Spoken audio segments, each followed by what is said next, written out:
الحمد لله والصلاة والسلام على من لا نبي بعده. الحمد لله وحده والصلاة والسلام على من لا نبي بعده. قال الله تبارك وتعالى في القرآن المجيد والفرقان الحميد: أعوذ بالله من الشيطان الرجيم. بسم الله الرحمن الرحيم. يا أيها الناس إنا خلقناكم من ذكر وأنثى وجعلناكم شعوبا وقبائل لتعارفوا. محترم دوستوں، بزرگوں، گزشتہ جمعہ کو بات ہوئی تھی اللہ تبارک و تعالیٰ نے ایک مرد عورت سے پوری دنیا بنائی. وَبَثَّ مِنْهُمَا رِجَالًا كَثِيرًا وَنِسَاءً. بہت سارے مرد اور پیدا کیے. حضرت آدم علیہ السلام جب دنیا میں تشریف لائے، ایک بھول کی وجہ سے ان کو جنت سے نکلنے کا حکم فرمایا گیا. یہ اللہ تعالیٰ کی حکمت تھی، دنیا کو بسانی تھی، اس لیے ان سے بھول بھی ہو گئی. تو اللہ تعالیٰ نے حضرت آدم علیہ السلام کو سیلون میں سری لنکا میں اتارا اور حضرت حوا کو جدہ میں اتارا.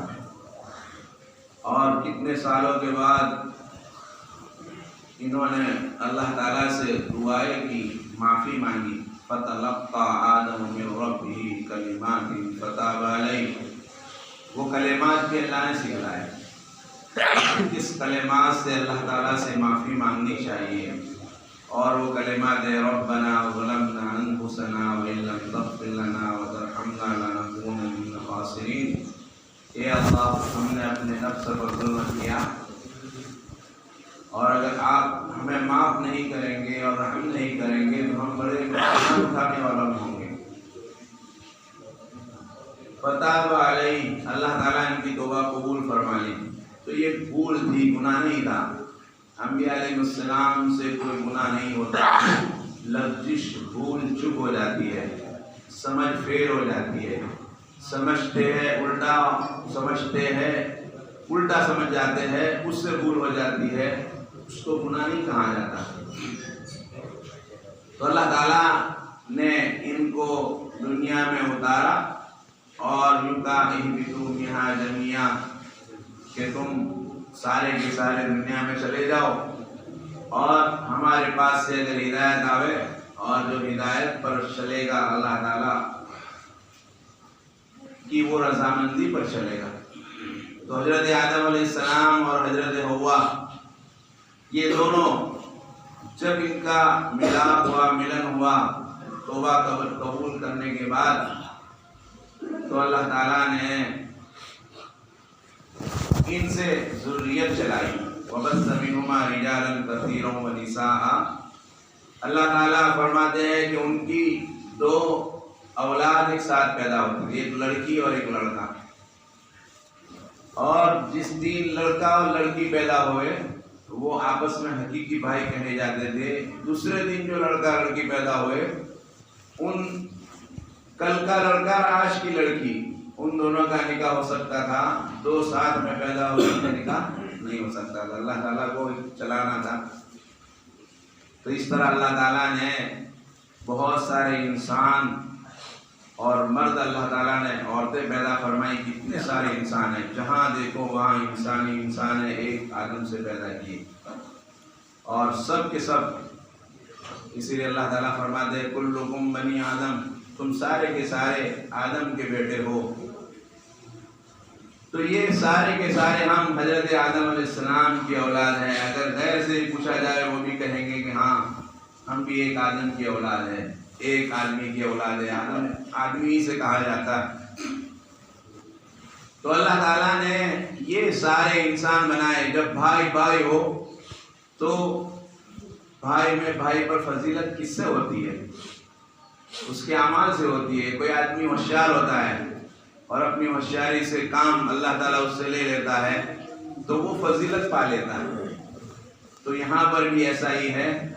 اسی لیے اللہ تعالیٰ نے پیارے رسول صلی اللہ علیہ وسلم کے زبانی جب حجۃ الوداع میں تھے، اللہ کے رسول صلی اللہ علیہ وسلم کا آخری حج تھا، اس کے بعد اللہ کے رسول یہاں دنیا سے تشریف لے گئے، تو اللہ کے رسول نے بڑا جامع اور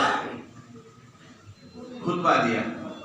اس میں ایک بات یہ بھی فرمائی تھی، لا فضل لعربی علی العجمی ولا لعربی علی العجمی ولا لابیض علی اسود، کہ کسی عربی کو کسی غیر عربی پر فضیلت نہیں، کسی گورے کو کالے پر فضیلت نہیں، کہ کوئی گورا ہے اور کالا ہے تو گورے کو فضیلت دی جائے اور کالے کو فضیلت نہ دی جائے، اور کوئی عربی ہو تو وہ اونچا ہو گیا اور غیر عربی نیچا ہو گیا، ایسا نہیں۔ اسی لیے آخر میں اللہ کے رسول اللہ صلی اللہ علیہ وسلم نے فرمایا الا بالتقوی، تقوی سے فضیلت حاصل ہوگی، کہ اللہ کے ڈر کس میں ہے، اللہ کا خوف کس میں ہے، اللہ سے ڈرنے والا کتنا ہے۔ تو تقوی کہتے ہیں اللہ سے ڈرنے کو۔ حضرت عمر رضی اللہ تعالیٰ عنہ سے، کہ حضرت عمر رضی اللہ تعالیٰ عنہ جب درداء سے پوچھا کہ تقوی کس کو کہا جاتا ہے، تو حضرت عمر نے فرمایا کہ کبھی جھاڑی جاب باڑ کی طرف نکلے ہو، کہ جھاڑ ہوتے ہیں نا، تو جھاڑ میں کانٹے دار درخت ہوتے ہیں، وہاں سے نکلے ہو، کہاں نکلا ہوں، تو کیسے نکلتے ہو، تو کہاں اپنا دامن بچا کے نکلتے ہیں کہ کوئی کانٹا میرے کپڑوں میں نہ لگ جائے، تو کہاں اسی کو تقویٰ کہتے ہیں، کہ یہ راستہ ہے، راستے میں کسی گناہ میں پھنس نہ جاؤ، اس طرح نکلنا۔ گناہ تو بلائیں گے اپنے کو، اور دل میں بھی میلان ہوگا، دل میں بھی ہوگا کہ یہ میں کام کر لوں، جھوٹ بول لوں، کسی عورت کو دیکھ لوں، میں یہ کام کر لوں، غیبت کر لوں، لیکن اس پر عمل نہ کرنا۔ اللہ تعالیٰ نے ہر انسان کے دل میں دو مادے رکھے ہیں، فَأَلْهَمَهَا فُجُورَهَا وَتَقْوَاهَا، اس کے دل میں اللہ تعالیٰ نے نیکی کا بھی مادہ رکھا اور بدی کا بھی مادہ رکھا۔ فرشتے ایسے ہیں جن میں گناہ کا مادہ ہی نہیں، نیکی ہی کرتے ہیں، گناہ ان سے ہو ہی نہیں سکتا۔ حضرت ایک بڑے بزرگ فرماتے ہیں کہ اگر خوبصورت عورت ہو، حضرت جبرائیل علیہ السلام کے دامن میں بٹھا دی جائے تو ان کو کچھ بھی احساس نہیں ہوگا، کیونکہ ان کے لیے تو کچھ ہے ہی نہیں، ان کے دل میں گناہ کا مادہ ہے ہی نہیں۔ ہاں ہماری طرف سے کوئی آئے گی تو ہمیں دل میں ہوگا کہ ذرا دیکھ لوں، میرے دل کو اچھا لگے گا، تو کہاں اس وقت اپنے نفس کو کنٹرول میں کرنا یہی تقویٰ ہے۔ دل میں تو احساس ہوگا، دل میں تو تھوڑا یہ ہوگا، میلان ہوگا، اور اسی پر اللہ تعالیٰ انعام دیتے ہیں کہ بھئی روزہ، جیسے روزہ رکھتا ہے آدمی تو روزے کے اندر خوب پیاس لگ رہی ہے، سامنے شربت ہے، جوس ہے، کوئی نہیں ہے، دل میں ہوتا ہے کہ پی لوں، لیکن نہیں پی رہا کہ میرا روزہ ٹوٹ جائے گا، میرا رب ناراض ہو جائے گا، اسی کو تو تقویٰ کہتے ہیں، اور اسی پر تو انعام ملتا ہے۔ اور اگر دل میں یہ ہو ہی نہ ہو تو پھر ثواب کیوں؟ اس لیے ایمان والا جو ہوتا ہے، انسان کا ایمان بڑھتا ہی رہتا، بڑھتا بھی ہے، گھٹتا بھی ہے۔ اگر یہ اپنے ایمان کے تقاضوں پر چلتا ہے اللہ تعالیٰ اس کے ایمان کو بڑھاتے رہتے ہیں، اور اگر یہ ایمان کے تقاضوں پر نہیں چلتا تو اس کا ایمان گھٹتا رہتا ہے۔ فرشتوں کا ایمان نہ بڑھتا ہے نہ گھٹتا ہے، ان کا تو ایمان ہے ہی اتنا جتنا ہے، انہوں نے جنت دیکھی، جہنم دیکھی، سارا دیکھا، ان کا ایمان بڑھنے کی بات ہی نہیں۔ انبیاء علیہ السلام کا ایمان بڑھتا ہی رہتا ہے۔ تو انسان جب ایمان بڑھتا ہے تو بعض انسان فرشتوں سے افضل ہو جاتے ہیں، کیونکہ فرشتوں کا جو ایمان ہوتا ہے وہ مشاہدہ کا ایمان ہے، انہوں نے اللہ تعالیٰ کو دیکھا ہے، اللہ کی طاقت کو دیکھا ہے، اور انسان نے اللہ کی طاقت کو نہیں دیکھا، یہ غیب کی باتوں پر ایمان لا کر اس پر چلتا ہے۔ تو گزشتہ بات چل رہی تھی کہ اللہ تعالیٰ نے انسانوں کو ایک مرد عورت سے پیدا کیا، اس کو کسی پر فضیلت نہیں الا بالتقویٰ، وہ تقویٰ کی وجہ سے فضیلت حاصل ہوتی ہے۔ تو تقویٰ کس کو کہتے ہیں؟ کہ آدمی اللہ کا خوف رکھے۔ آدمی دکان پر ہے، دکان پر کوئی گراہک آیا کہ میں جھوٹ بول دوں گا تو مجھے 50 کے 500 ملیں گے، لیکن اس کا ایمان کہہ رہا ہے کہ نہیں، جھوٹ بولنے سے پیارے رسول نے فرمایا کہ جب بیچنے والا خریدنے والا جھوٹ بولتا ہے اس سے برکت چھین جاتی ہے، پیسے آئیں گے لیکن برکت چھین جائے گی۔ اس کا ایمان یوں کہتا ہے 500 نہیں لینے، مجھے 50 لے لو۔ اب اس کا ایمان اس پر اس کو مجبور کرتا ہے اور اس ایمان پر چلتا ہے، اسی کو تقویٰ کہا جاتا ہے. اللہ تعالیٰ اس کو ثواب دیتے ہیں. اتنا بڑی فضیلت دیتے ہیں کہ سچ بولنے والا تاجر قیامت کے دن انبیاء اور شہداء کے ساتھ ہوگا. تو اللہ تعالیٰ سچ بولنے والے تاجر کو انبیاء کے ساتھ کھڑا فرمائے گا. اور ہمارے سچ بولنے کی وجہ سے جب کوئی تاجر کوئی خریدنے والا کوئی چیز کو لے جائے گا تو لوگوں کو احساس ہوگا یہ بیچنے والا مال تو بیچتا ہے لیکن دھوکہ نہیں دیتا. وہ اس کو پھر وہ پوچھے گا کہ یہ کون ہے تو کہاں جائے گا یہ مسلمان ہے. مسلمان کیا ہوتے ہیں تو اسلام پہنچے گا ہمارا. تو وہ پھر زبان سے تبلیغ نہیں ہوگی, وہ ہمارے اعمال سے تبلیغ ہوگی.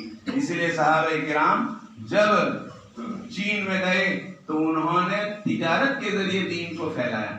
تو بھائی آج ہمیں کوئی دیکھتا ہے تو کہتے ہیں ایسے مسلمان. تو ہم مسلمان ہیں لیکن ہمارے اعمال مسلمان والے نہیں. بورڈ تو لگا ہوا ہے دکان پر کہ یہاں یہ چیز ملے گی لیکن دکان خالی ہے. تو ہمارے نام پر بورڈ لگا ہوا ہے کہ مسلمان ہے, عبد الرحمن ہے, عبداللہ ہے, معاذ ہے, ظفر ہے, لیکن ہم اسلامی اعمال سے خالی ہیں. اس لیے کوئی بھی دیکھنے والا جب ہمارے اعمال کو دیکھتا ہے تو کہتے ہیں کہ مسلمان ایسے, ان کے نبی ایسے. حالانکہ ہمارے نبی کو انہوں نے پڑھا نہیں. ہمارے نبی کو پڑھے, ہماری کتابوں کو پڑھے تو آدمی ایمان لائے بغیر اس کو چین سکون نہ آئے. اسی لیے ہماری فضیلت اعمال کے ذریعے ہوگی, تقویٰ کے ذریعے ہوگی. ہم اپنی زندگی کو بدلے کب تک اپنی زندگی اسی پرائی پر چلے گی, پرانی روش پر چلاتے رہیں گے.